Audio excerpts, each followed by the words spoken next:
할렐루야. 여호와의 종들아 찬양하라. 여호와의 이름을 찬양하라. 이제부터 영원까지 여호와의 이름을 찬송할지로다. 아멘. 찬송가 9장 하나님께 찬양드립니다.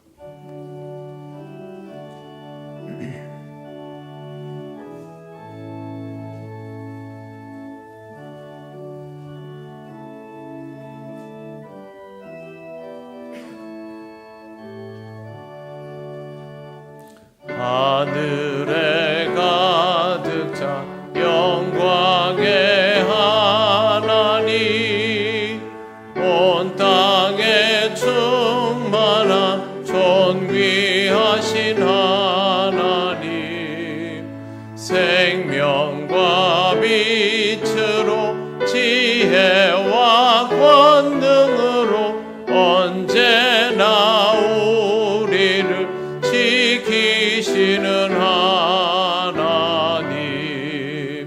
성부와 성자와 성령 삼위의 하나님, 우리 예배를 받아주시옵소서.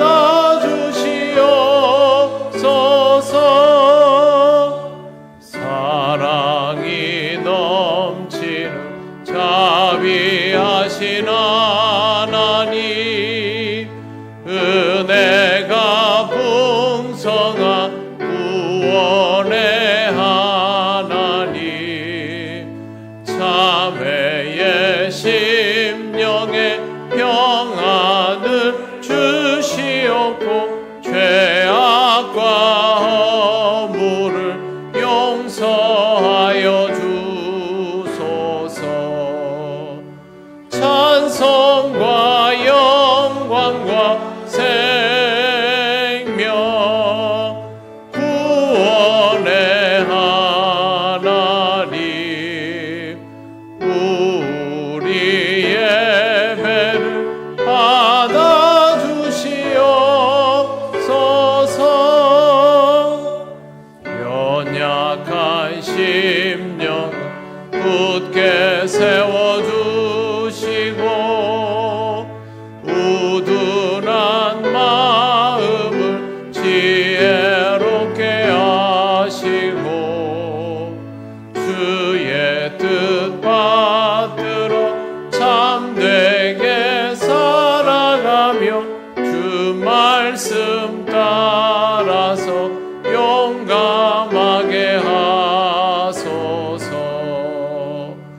권능과 지혜와 사랑, 은혜의 하나님, 우리 예배를 받아주시옵소서.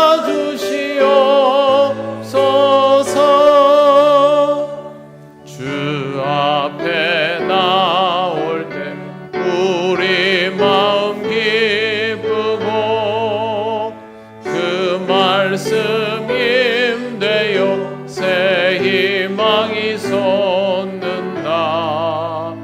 고난도 슬픔도 이기게 하시옵고, 영원에 잇대어 살아가게 하소서.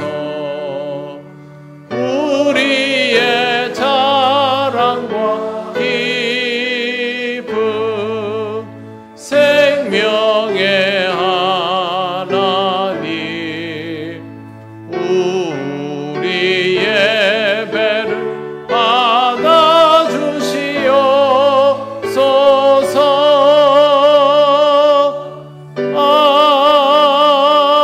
아멘. 성시교독 51번입니다.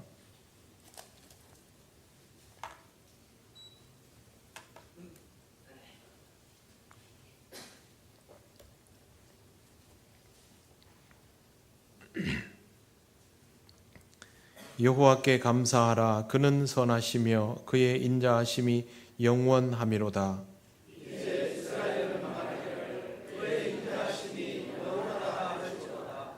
이제 아론의 집은 말하기를 그의 인자하심이 영원하다 할지로다. 이제 여호와를 경외하는 자는 말하기를 그의 인자하심이 영원하다 할지로다. 내가 고통 중에 여호와께 부르짖었더니 여호와께서 응답하시고 나를 넓은 곳에 세우셨도다. 여호와는 내 빛이라 내가 두려워하지 아니하리니 사람이 내게 어찌하리까. 여호와께서 내 편이 되사 나를 돕는 자들 중에 계시니 그러므로 나를 미워하는 자들에게 보호하시는 것을 내가 보리로다. 여호와께 피하는 것이 사람을 신뢰하는 것보다 나으며 여호와께 피하는 것이 고관들을 신뢰하는 것보다 낫도다.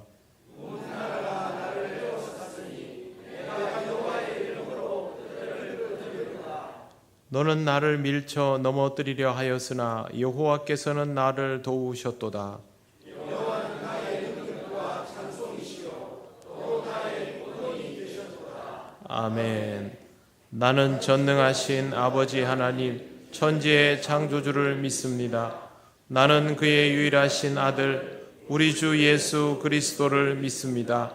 그는 성령으로 잉태되어 동정녀 마리아에게서 나시고 본디오 빌라도에게 고난을 받아 십자가에 못 박혀 죽으시고 장사된 지 사흘 만에 죽은 자 가운데서 다시 살아나셨으며 하늘에 오르시어 전능하신 아버지 하나님 우편에 앉아 계시다가 거기로부터 살아있는 자와 죽은 자를 심판하러 오십니다.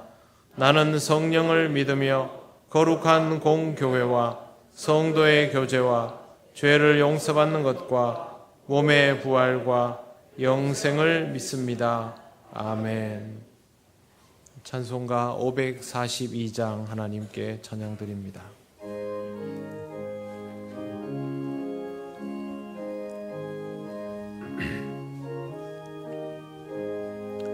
구주 예수 지함이 심히 기쁜 일일세 영생 허락받았으니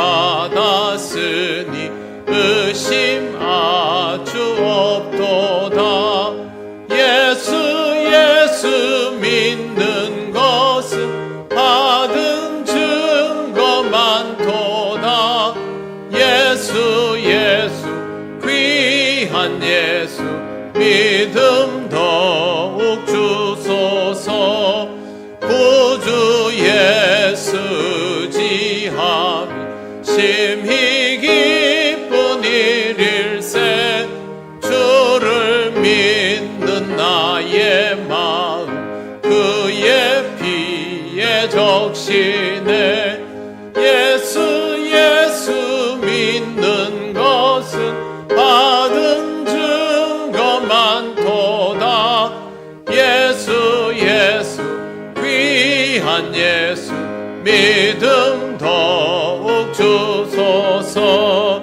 구주 예수 지하여 죄악 벗어버리네.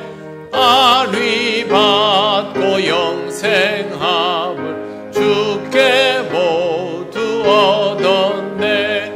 예수 믿는 것은 받은 증거 많도다. 예수 귀한 예수 믿음 더욱 주소서. 구주 예수 지하여 구원함을 얻었네. 영원 무궁지나도록 주여 함께 하소서. 예수 믿는 것은 받은 증거 많도다. 예수 귀한 예수 믿음 더욱 주소서. 아멘.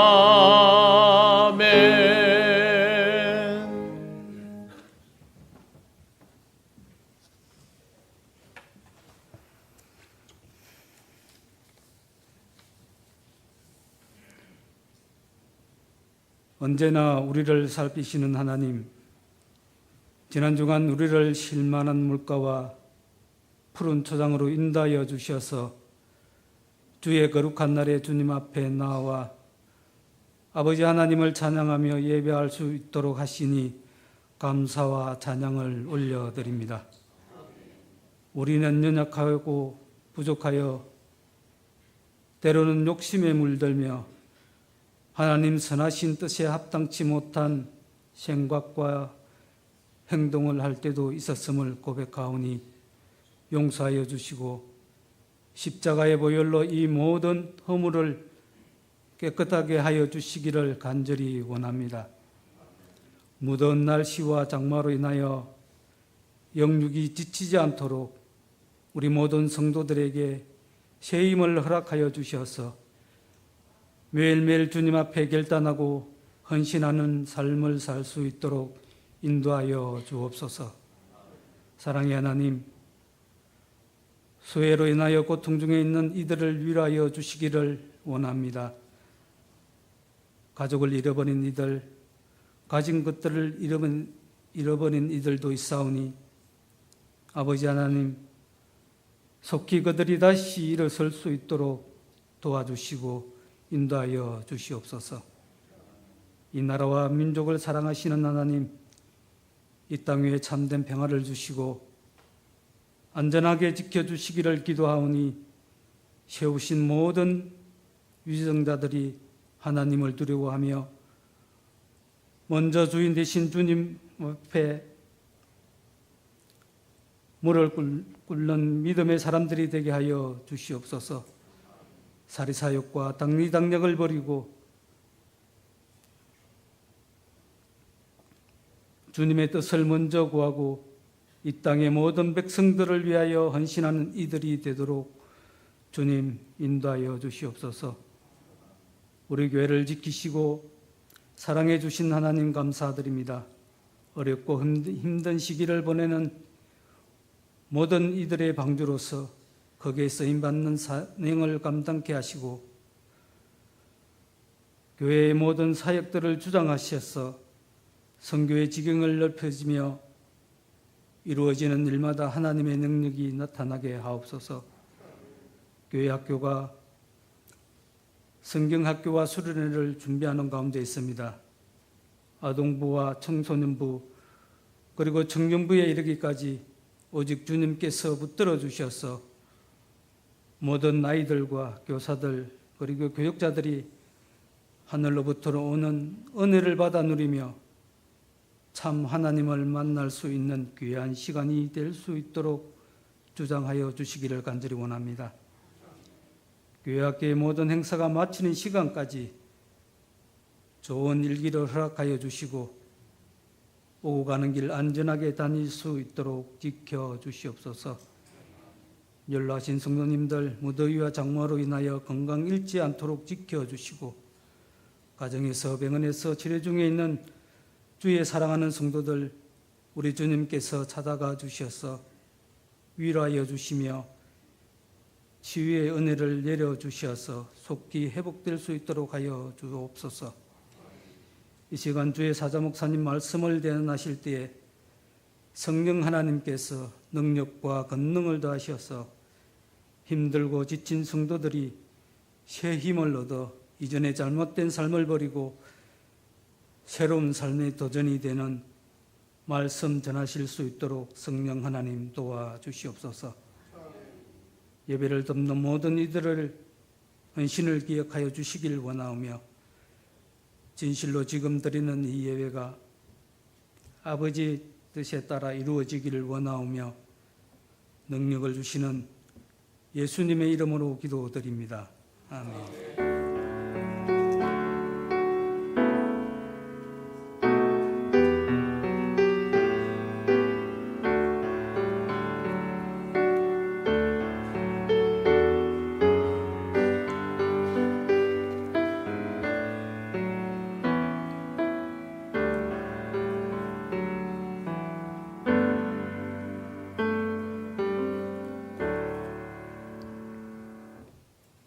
하나님 말씀 요한복음 5장 1절에서 9절입니다.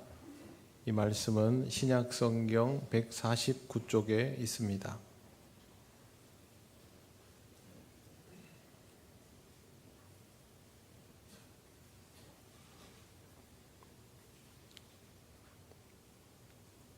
요한복음 5장 1절에서 9절 말씀을 봉독합니다. 그 후에 유대인의 명절이 되어 예수께서 예루살렘에 올라가시니라. 예루살렘에 있는 양문 곁에 히브리 말로 베데스다라 하는 못이 있는데 거기 행각 5이 있고 그 안에 많은 병자, 맹인, 다리 저는 사람, 혈기 마른 사람들이 누워 물의 움직임을 기다리니 이는 천사가 가끔 못에 내려와 물을 움직이게 하는데 움직인 후에 먼저 들어가는 자는 어떤 병에 걸렸든지 낫게 됨이러라. 거기 38해 된 병자가 있더라. 예수께서 그 누운 것을 보시고 병이 벌써 오래된 줄 아시고 이르시되 내가 낫고자 하느냐. 병자가 대답하되 주여 물이 움직일 때에 나를 못에 넣어주는 사람이 없어 내가 가는 동안에 다른 사람이 먼저 내려가나이다. 예수께서 이르시되 일어나 내 자리를 들고 걸어가라 하시니 그 사람이 곧 나아서 자리를 들고 걸어가니라. 이날은 안식일이니. 아멘. 기도드리겠습니다. 하나님 감사합니다. 오늘도 이 시간을 통하여 우리에게 주시는 말씀을 잘 듣고 헤아릴 수 있기를 원합니다. 성령께서 우리와 함께 하셔서 전하고 듣는 우리 모두가 말씀을 깨닫는 은혜 있게 하옵소서. 예수님 이름으로 기도드립니다. 아멘.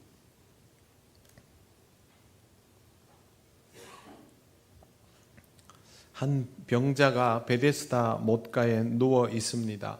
그는 38년간이나 병을 앓고 있던 사람입니다. 이 사람이 거기 누워 있는 이유는 병이 낫고 싶어서입니다. 베데스다 못은 좀 특별한 곳입니다. 천사가 가끔 못에 내려와 물을 움직이게 하는데 그때 먼저 들어가는 자는 어떤 병에 걸렸든지 낫게 된다고 알려져 있습니다. 저는 이 스토리를 볼 때마다 뭔가 좀 개운치 않은 느낌이 많이 듭니다. 믿음이 좋은 사람이 낫게 된다거나 하나님 보시기에 선량한 사람이 낫게 된다거나 그러면 좋겠는데 그게 아니라 물에 빨리 들어가는 사람이 낫게 된다라는 부분이 굉장히 좀 불편합니다. 이런 식이면 병이 중한 사람, 특히 거동이 불편한 사람에게는 거의 기회가 돌아가지 않습니다. 하나님께서 과연 그런 의도로 이 못을 주셨을까? 저는 그렇게 생각되지는 않습니다. 사람들이 이것을 잘 사용하지 못하고 또 이런 특이한 환경이라면 좋은 효과가 있다 할지라도 유쾌하게 쓰게 되는 곳은 아닌 듯 싶습니다. 예수님도 베데스다 못가에 오셔서 이 못에 대한 일체 언급을 하시지를 않습니다. 보통은 하나님께서 하시는 어떤 일들에 대해서 예수님께서 뭐라고 언급은 하시는데 여기에는 그런 내용은 조금도 나와 있지 않습니다. 한마디로 물음표 투성이인 못이라고 저는 여겨집니다. 이 못은 우리에게 그렇게 중요하진 않습니다. 38년간 누워있던 병자에게도 별 다른 의미는 없습니다. 왜 그러냐 하면 이 병자에게 이 못은 어차피 해당 사항 없는 것이기 때문입니다. 예수님이 찾아오시자 병자는 이렇게 말합니다. 주여 물이 움직일 때에 나를 못에 넣어주는 사람이 없어 내가 가는 동안에 다른 사람이 먼저 내려가나이다. 이 병자는 딱 한 가지 이유, 경쟁에서 밀려서 병을 고치지를 못하고 있는 것입니다. 정말 만족스럽지 못한 상황이지요. 그런데 이것이 인생입니다. 정말 내 발목을 잡는 문제는 해결이 안 됩니다. 누군가의 도움을 필요로 하는 일이라면 더더욱 그렇습니다. 그렇지 않은 인생이 혹시 있을까 싶어서 생각을 참 많이 해보았습니다만 그런 인생은 존재하지 않습니다. 아무리 성공한 사람이라도 두려움이 없는 사람이라도 풀지 못하는 숙제 하나는 다 가지고 있기 때문입니다. 그리고 이 문제 해결의 기회는 마치 병자 앞에 놓여 있는 베데스다 연못 같습니다. 가까이 있어도 도저히 다다를 수 없는 그곳에 해결점이 있기 때문입니다. 우리는 이런 것들에 대해서 고질적이다라는 표현을 사용합니다. 고질적이다라는 말은요, 오래된 병과도 같다라는 그런 의미입니다. 아직도 인종차별이 존재하는 나라에서 차별받는 인종으로 태어나 버린 사람은 정말 고질적인 한계를 가질 수밖에 없습니다. 인도처럼 계급이 여전한 사회에서 가장 낮은 계급으로 태어난 사람도 마찬가지입니다. 극복할 수 없는 신체의 장애를 가진 경우도 마찬가지입니다. 외형적으로는 멀쩡해 보이지만 내면적으로 깊은 상처를 가지고 성장한 사람도 역시 다르지 않습니다. 그 사람 역시 인간관계에서 쉽게 극복되지 않는 치명적인 아픔을 가지고 있습니다. 이뿐이 아닙니다. 모든 사람을 경쟁자로 여겨야 하는 인생도 있고, 자기 마음대로 되지 못하면 견딜 수 없어 하는 사람도 있고, 공동체 생활 자체를 힘들어하는 경우도 많습니다. 매사에 부정적으로 모든 것을 보는 사람도 그거 잘 고쳐지지 않습니다. 태생적으로 게으른 사람도 있습니다. 게으른 사람은 그것이 자신의 개성이라 생각하지만 그 게으름이 삶의 전 영역의 패턴으로 굳어버리면 일종의 병이라고 보아도 무방합니다. 이런 것들이 매우 사사로워 보여도 결국 중요한 순간에 우리를 고립시켜 놓는다면, 그리고 그런 일들이 어김없이 반복된다면, 그러면 그것은 우리에게 있어서 이 베데스다 병자의 병과도 같은 아주 무거운 것이 됩니다. 아무리 고쳐보려 해도 고쳐지지 않거나 내가 속한 사회가 이것을 고칠 수 있는 의지도 능력도 없다면 고질적이다 할 수밖에 없습니다. 우리의 인생에는 이런 고질적인 것들이 많습니다. 38년을 침상에 누워 해결책을 바라보기만 할 뿐 한 발짝도 다가설 수 없는 병자나 40년간 대인관계에 어려움을 겪는 사람이나 높은 곳이 두려워서 돈이 있어도 비행기 한 번 탈 수 없는 사람이나 한계 앞에 있는 것은 다 똑같습니다. 예수님께서 이 사람에게 하셨던 첫 번째 말씀은 내가 낫고자 하느냐였습니다. 주께서 이 질문을 하신 이유는 주께서 이 문제를 해결해 주실 수 있기 때문입니다. 이 사람은 예수께서 그렇게 하실 수 있다는 것을 아직 모릅니다. 그래서 도와주는 사람이 없어서 아직 이러고 있습니다 라는 대답을 합니다. 그때 예수께서 말씀하십니다. 8절을 보십시오. 예수께서 이르시되 일어나 내 자리를 들고 걸어가라. 이 말씀에는 어떤 의미가 담겨 있을까요? 먼저 일어나라는 표현은 예수께서 병자를 고치실 때 가끔 사용하시던 방법입니다. 우리 같은 사람들은 일어나라 그러면 일어나면 그만입니다. 그런데 이 사람은 38년간 누워있던 사람입니다. 일어나는 것을 잊어버린 상태라 할 수 있습니다. 이런 사람에게 일어나라고 하면 벌떡 일어나지겠습니까? 평생 한 번도 걸음조차 떼보지 않은 사람에게 걸어보라 하면 그 사람이 발을 뗄 수 있겠습니까? 할 수도 없을 겁니다. 지금 예수님께서 이 사람에게 요구하신 일어나라는 그냥 우리 같은 사람에게 말하는 일어나라가 아니라 불가능한 것을 시도해 보라는 뜻입니다. 결국 예수님은 믿음을 요구하고 있습니다. 예수님의 말씀에 믿음으로 반응하라는 것이죠. 여러분의 인생에서 단 한 번도 성공해보지 못한 것을 해보라고 하면 선뜻 하실 수 없을 겁니다.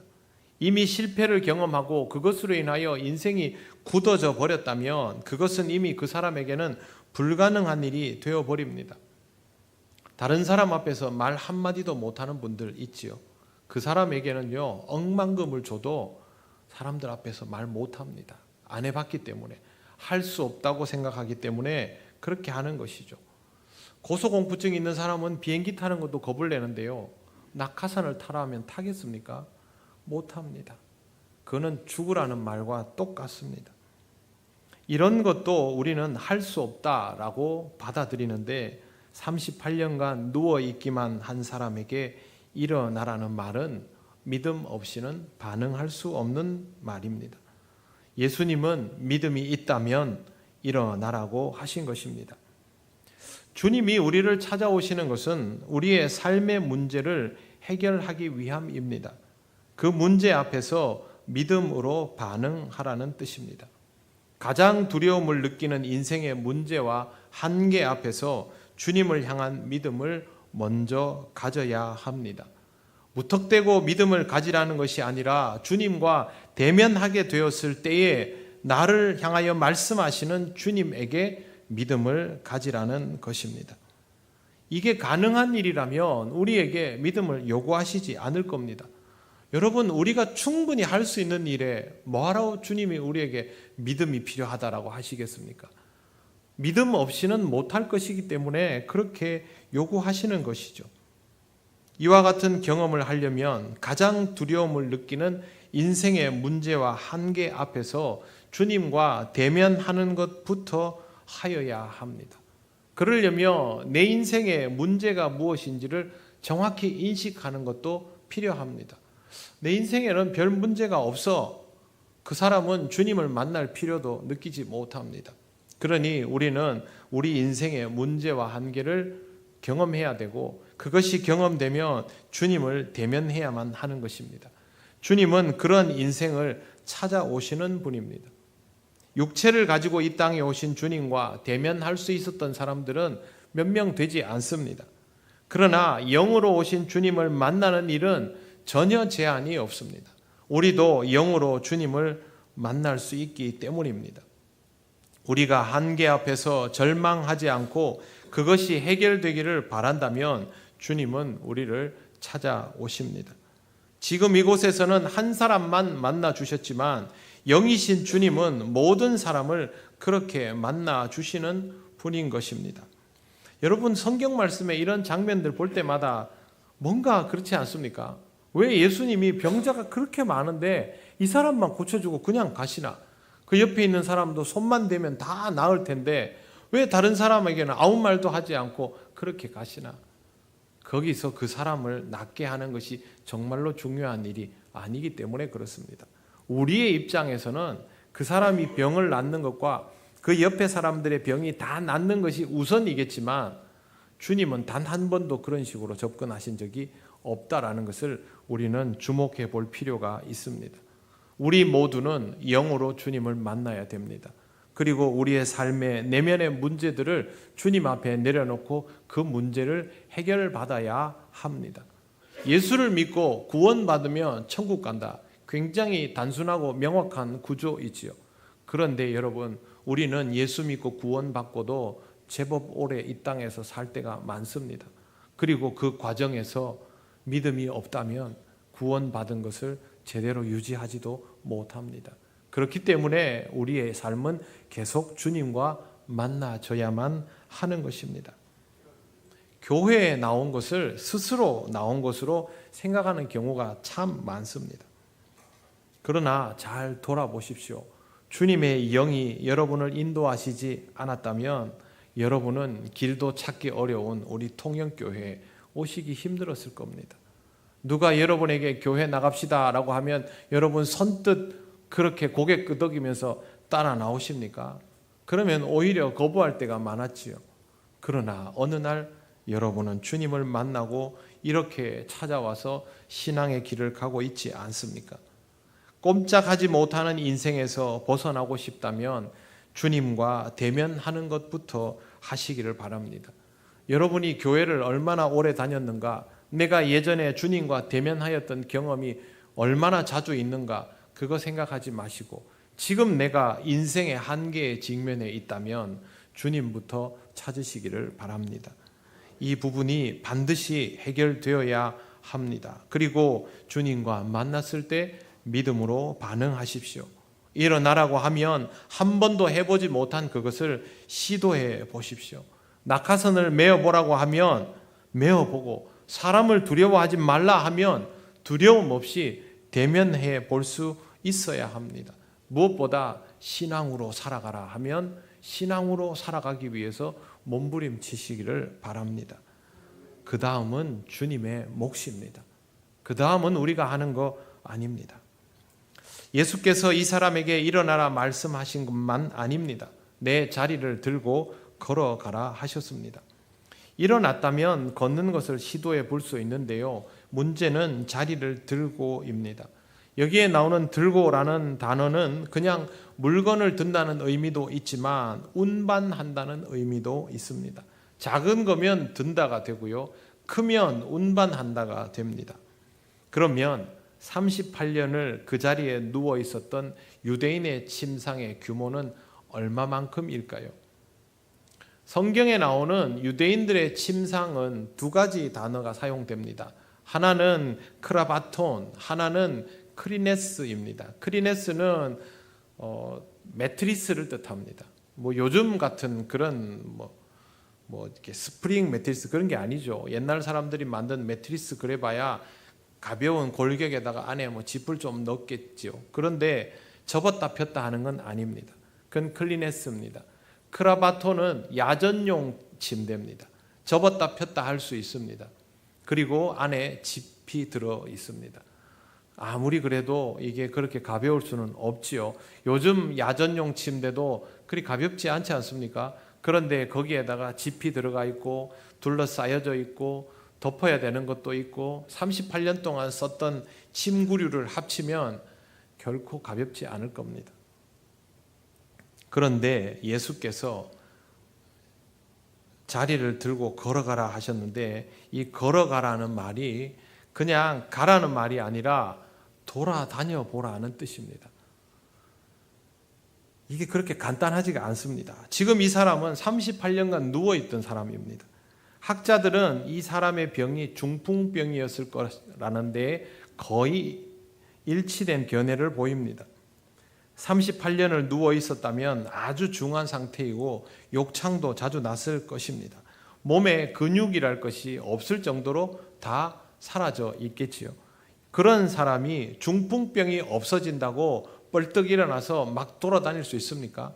교통사고 난 사람이 그 몸이 회복이 되어도 금방 걷는 거 못합니다. 왜 그러냐면 재활을 거쳐야 근육이 있어야 뭘 하지 않습니까? 지금 이 사람이 그냥 중풍병이 없어지거나 자기가 가지고 있는 질병이 없어진다고 해서 뚜벅뚜벅 일어나서 자기 침구를 들고 걸어 다닐 수는 없다는 말입니다. 그런데 예수님은 굳이 이 사람에게 네 침구를 들고 걸어 다녀 보라고 말씀하고 있습니다. 그것은 예수께서 이루신 치유와 회복이 어떤 의미인지 어떤 정도인지 몸소 경험해 보라는 뜻입니다. 이렇게 해서 돌아다닐 수 있다면 이 병자의 몸 상태는 그냥 병이 나은 상태가 아니라 아프던 것이 멈춘 상태가 아니라 당장 일상생활이 가능한 수준이 되었다라는 뜻입니다. 누구도 병에서 일어나서 바로 일상생활 할 수 없지 않습니까? 그는 이 말씀을 실천에 옮김을 통해서 자기에게 일어난 변화가 얼마나 놀라운 것인지를 체험하게 되는 것입니다. 돌아다녀 봤더니 정말 몸 상태가 좋았습니다. 그 다음은 어떻게 될까요? 바로 집으로 갈까요? 여러분이 38년간 누워서 꼼짝도 못하고 있다가 일어나게 됐습니다. 일어나서 침구를 들고 돌아다녀 보라 했더니 정말 들기는커녕 밀지도 못했던 침상을 마음대로 끌고 돌아다닐 수 있을 정도가 됐습니다. 그럼 집에 갑니까? 저 같으면 집에 안 갑니다. 그 침구를 그대로 끌고 사람들 앞으로 갑니다. 그러면서 말하겠지요. 내가 여기 들어누워서 꼼짝도 못했는데 지금 내가 이거를 들고 끌고 다닌다. 누가 나를 고쳐주셨다. 당연히 그렇게 나오지 않습니까? 내 인생에 상상도 할 수 없는 놀라운 변화가 일어났는데 그걸 어떻게 모른 채 하고 그냥 집에 갑니까? 이 사람은 실제로 그렇게 했습니다. 그래서 이 사람은요, 유대인들 앞으로 갑니다. 유대인들 앞에 가서 자기 몸을 보였는데 문제는 이렇게 하니까 안식일에 너는 이걸 들고 돌아다니면 율법을 어기는 거 아니냐, 그 말을 오히려 듣게 됩니다. 인생에 두 번 다시 없을 놀라운 경험, 그리고 이전과도 다른 완전히 새로운 삶을 살아가게 되었을 때 그렇게 다른 사람들에게 그것을 드러내어 알리고 싶은 것은 당연한 것이고 자연스러운 것입니다. 그에게 예수님을 통해서 이런 변화가 일어나면 그렇게 돌아다녀 보게 되어 있습니다. 믿음을 가지면 그렇게 되는 겁니다. 김신욱이라는 축구 선수를 아십니까? 키가 198에 이르는 굉장히 키가 큰 우리나라에서 이름이 좀 알려진 공격수입니다. 손흥민, 이강인, 박지성 말고는 모르는 분들은 모르는 이름이지만 축구를 조금이라도 좋아한다면 김신욱이라는 이름은 여러분 많이 들어보셨을 겁니다.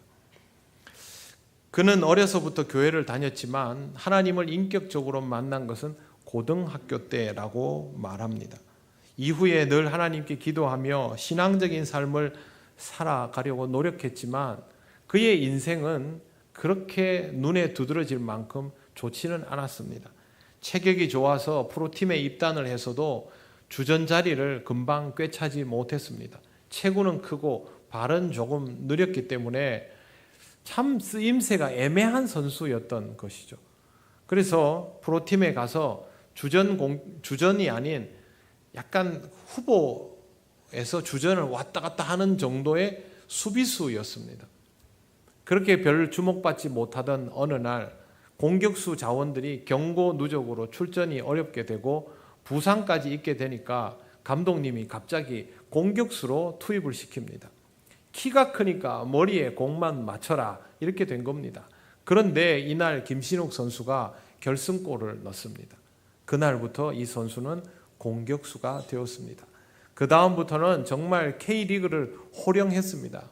득점왕 경쟁에서 늘 순위를 다툴 정도로 골을 많이 넣었고 결국 국가대표로 부름을 받게 됩니다. 사실 국가대표에서는 큰 두각을 나타낸 것은 아닙니다. 56경기에 나와서 16골을 넣었는데 많이 넣은 듯 보여도 우리나라의 주전 공격수라면 이것보다는 좀 더 넣어야 합니다. 2014년 아시안게임 대표로 선발되었을 때의 일입니다. 그는 국가대표로 선발이 되자마자 이것이 복음을 전할 기회다라고 받아들이게 됩니다. 그래서 모여있는 동료들에게 말을 꺼냅니다. 내가 예배를 드리려고 하는데 교회에 가본 경험이 있거나 또 이 모임에 올 마음이 있는 사람은 목요일 날 내게 오라고 말합니다. 그 당시 20명 정도의 대표 선수 중에서 크리스천은 2사람이었습니다. 그런데 목요일에 11명이 모였습니다. 그래서 첫 예배를 드리고 거기에서 이렇게 말합니다. 우리가 한 팀이 아니냐? 우리가 한 팀이 되고 신앙적으로도 하나가 되면 우리는 금메달을 딸 거다. 그래 놓고 그 다음 경기에 나가서 잘 했는데 뜻하지 않게 부상을 입습니다.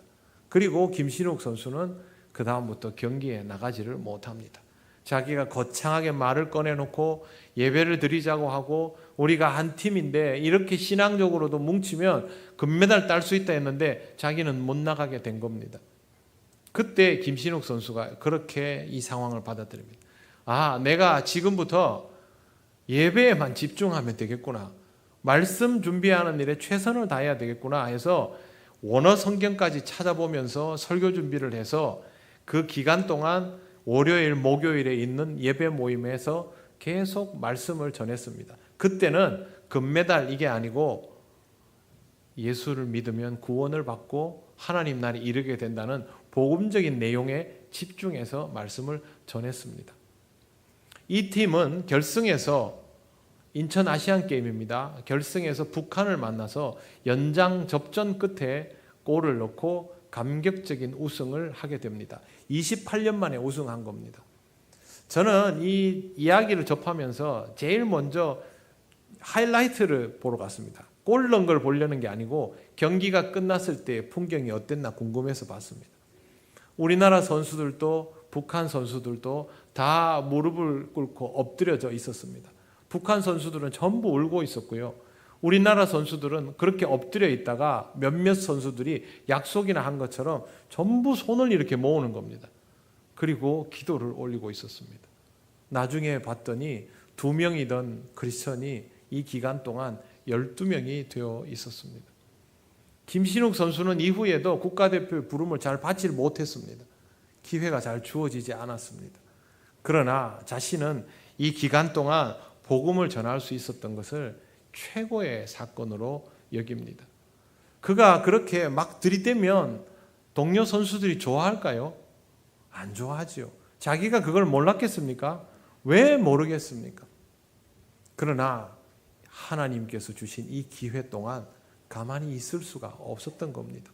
하나님이 주신 믿음의 삶을 살아보니 그가 무언가를 하면서 돌아다녀야 한다고 느꼈던 것입니다. 이후에도 김신욱 선수는 자기가 소속된 모든 곳에 가서 그런 식의 삶을 살고 있습니다. 지금은 홍콩에서 프로 선수로 뛰고 있습니다. 지금도 밤 10시부터 12시까지는 성경 읽고 기도하고 하나님과만 대면하는 시간입니다. 축구 선수가 이거 못합니다. 지금까지도 그는 그렇게 하고 있고, 얼마 전에는요 다른 그 유튜브에 나와서도 다른 거 질문하는데도 계속 신앙 얘기만 합니다. 나하고 한 방 걸리면 무조건 기도 같이 드려야 되고 예배 드려야 되고, 그렇게 하면 싫어합니다. 그러나 그는 개의치 않습니다. 주님을 통하여 새 인생을 살아본 자가 그렇게 돌아다니게 되는 것이 당연하다고 알고 있기 때문입니다. 복음을 받으면 그 복음을 가지고 여기저기를 돌아다니거나 이것저것을 시도하게 됩니다.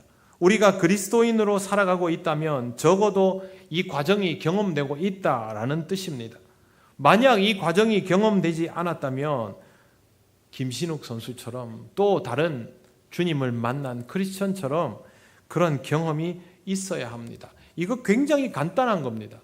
여러분, 복음을 가지면, 주님을 만나서 복음을 가지면, 내가 그 복음의 위력을 인정하면 그것에 따라서 무언가 움직이게 되어 있습니다. 내면적으로든 외형적으로든 뭔가를 합니다. 여러분이 그 신앙을 가지고 가만히 있을 수가 없습니다. 그런데 내가 신앙을 가지고 있다라고 하면서도 아무것도 하지 않고도 그대로 있을 수 있다면 냉정하게 여러분이 주님과 대면하였는지부터 돌아보아야 합니다. 거기서부터 다시 해야 합니다. 우리의 인생이 주님의 말씀처럼 정말 일어나 자리를 들고 여기저기를 돌아다닐 수 있는지를 직접 경험해야 합니다. 성도 여러분, 베데스다 목가에 누워서 38년간 있던 그 시간과 주님을 만난 이후에 자리를 들고 돌아다니게 된 그 시간 중에 어느 것이 그 사람에게 허락된 인생일까요? 누워있을 때는 그게 자기 인생인 줄 알았을 겁니다. 그러나 예수님을 통하여 새로운 인생을 선물 받고 나서 그 자리를 돌아보겠습니까? 그 인생은 자기 인생이면 안 되는 것이죠. 그때부터 진짜 자기 인생을 사는 것입니다. 믿음으로 살아가는 인생이 얼마나 위력적인지는 경험해 본 사람만 압니다. 경험해 보지 못한 사람은 이거 아무리 설명해도 모릅니다. 가보지 않은 자는 모르는 자리인 것이죠. 이 인생은 맹목적이지도 않고 무모하지도 않고 일시적이지도 않습니다. 왜? 주께서 그 사람을 꾸준히 이끄시기 때문입니다. 이 사람은 병이 낫고 난 이후에도 자기를 고쳐준 이가 누군지를 몰랐습니다. 후에 성전에서 다시 예수님을 만났습니다. 보라, 내가 나았으니 더 심한 것이 생기지 않게 다시는 죄를 범하지 말라라고 말씀하여 주실 때 비로소 예수님이 나를 고치셨구나라는 걸 알게 됩니다. 그리고는 유대인들에게 가서 자기를 고친 이가 예수님이라고 증언하였습니다. 원래 유대인들은 이렇게 말했습니다. 안식일에 자리를 들고 걸어가게 한 사람이 누구냐? 그럼 대답을 뭐라고 해야 됩니까? 안식일에 자리를 들고 걸어가도록 한 사람은 예수님입니다. 이렇게 대답해야 되지 않습니까? 근데 성경에 보면 그렇게 대답 안 합니다. 이 사람이. 자기를 고쳐준 이가 예수님이다. 이렇게 대답합니다. 예수님은 사람들이 안식일을 누가 어기게 만들었냐고 아무리 말해도 이 사람에게 예수님은 내 인생을 고쳐주신 이인 것이죠. 그래서 이렇게 대답을 하는 겁니다. 새로운 인생을 살아가면 주님을 이렇게 받아들이게 됩니다. 여러분에게 주님은 어떤 분이십니까? 여러분이 살아가는 인생은 여러분의 인생이라고 여겨지는 자리에 혹시 여전히 묶여 있는 것은 아닙니까? 아니면 이제 주님을 만나고 그 자리를 들고 돌아다니며 드러내 보일 수 있게 되셨습니까? 스스로를 잘 돌아보시기 바랍니다.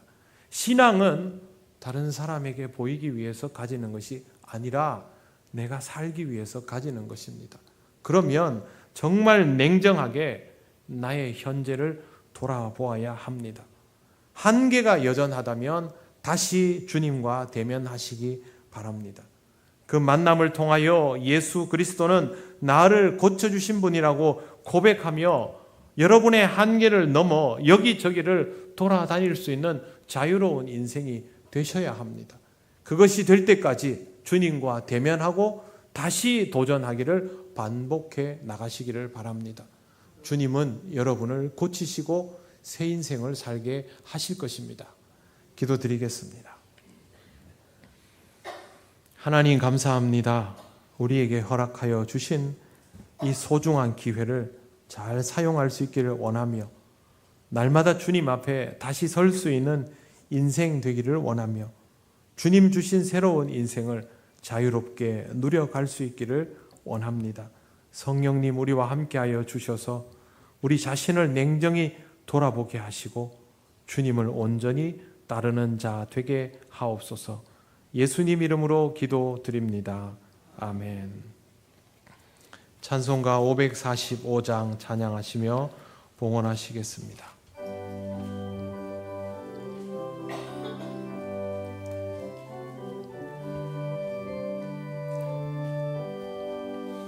이 눈에 아무 증거 아니 배어도 믿음만을 가지고서 늘 걸으며 이 귀에 아무 소리 아니 들려도 하나님의 약속 위에 서리라. 걸어가세 믿음 위에 서서 나가세 의심 버리고 걸어가세 믿음 위에 서서 눈과 귀에 아무 증거 없어도 이 눈이 보기에는 어떠하든지 이미 얻은 증거대로 늘 믿으며 이 맘에 의심 없이 살아갈 때에 우리 소원 주 안에서 이루리. 걸어가세 믿음 위에 서서 나가세 의심 버리고 걸어가세 믿음 위에 서서 눈과 귀에 아무 증거 없어도 주님의 거룩함을 두고 맹세한 주 하나님 아버지는 참 미쁘다. 그 귀한 모든 약속 믿는 자에게 능치 못할 무슨 일이 있을까. 걸어가세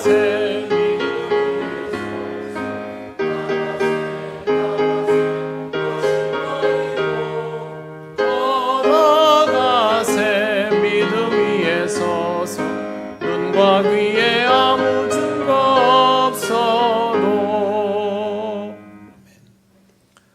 하나님 감사합니다. 오늘도 우리에게 허락하신 이 시간을 통하여 하나님께 예물을 드립니다. 언제나 기쁨으로 봉헌하며 하나님 주신 은혜를 따라 살아가는 우리 모든 성도들 되게 하옵소서. 어렵고 힘든 것들이 있을지라도 하나님께서 필요를 채우시고 지혜와 명철을 주셔서 그것을 잘 사용할 수 있도록 인도하여 주심을 믿습니다. 믿음으로 반응하며 이 한 주간을 또 살아갈 수 있도록 인도하여 주옵소서. 예수님 이름으로 기도드립니다. 아멘.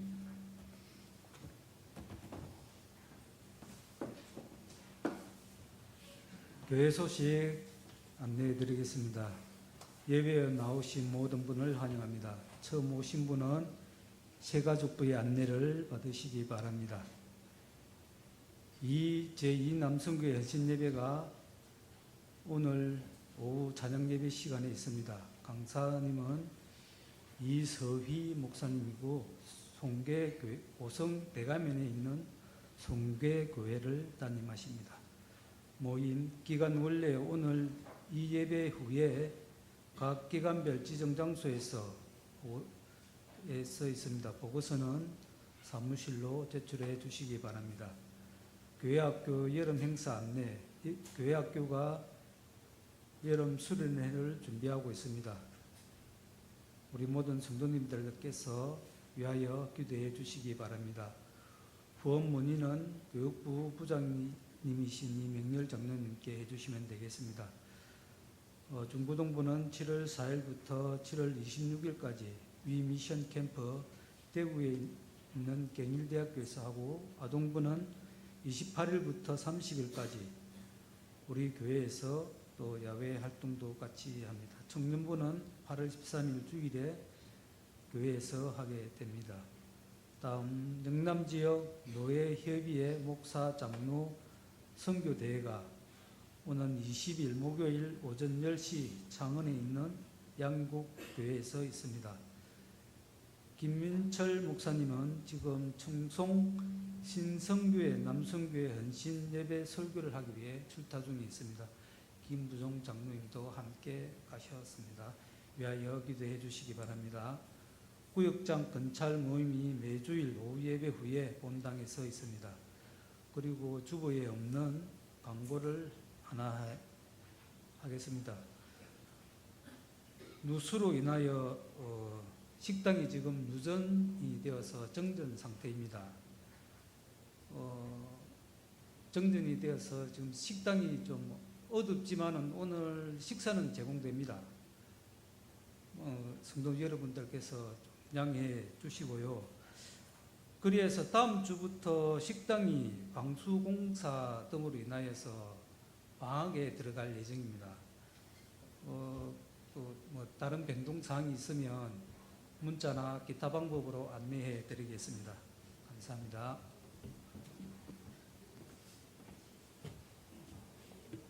네, 오늘뿐 아니고 지금 그동안 유례없던 많은 비가 오고 있어서 여러 변수들이 발생을 하고 있습니다. 그리고 실제로 지금 교회도 타일들이 좀 미끄러운 상태입니다. 그러니까 여러분 절대 바쁘게 다니지 마시고 안전에 유의해 주시기를 바랍니다. 그리고 보통 여름이 되면 구역에서 자체적으로 구역 예배를 쉬는 경우들이 있습니다.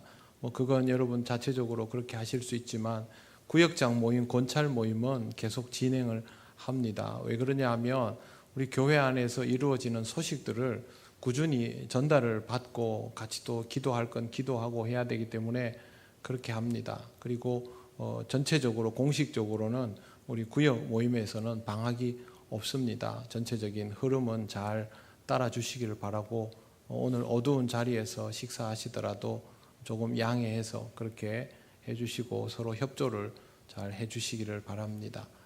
네, 이제 자리에서 일어나셔서 예배드린 교우들과 서로 인사 나누시겠습니다.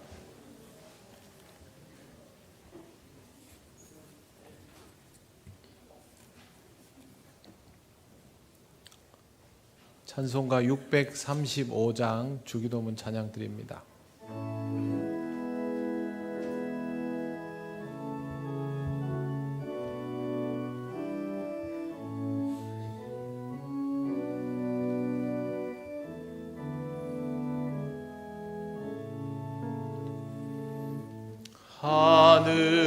하늘에 계신 아버지 이름 거룩하사 주님 나라 임하시고 뜻이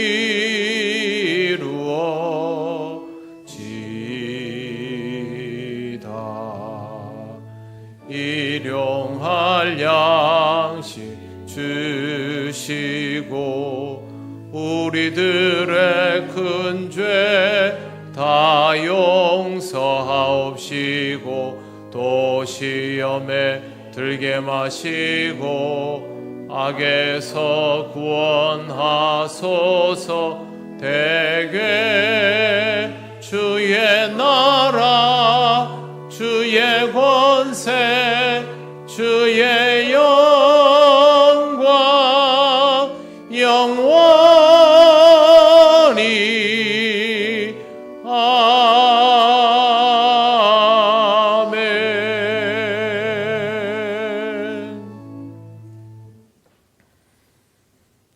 우리 주 예수 그리스도의 크신 은혜와 하나님 아버지의 놀라우신 사랑과 성령님의 교통하시고 인도하여 주심이 믿음으로 주님과 대면하며 허락된 새 인생을 믿음으로 살아가며 충분히 경험하며 하나님께 영광 돌리기를 원하는 이 시간 예배하는 권속들 위에 영원토록 함께 하시기를 간절히 축원하옵나이다.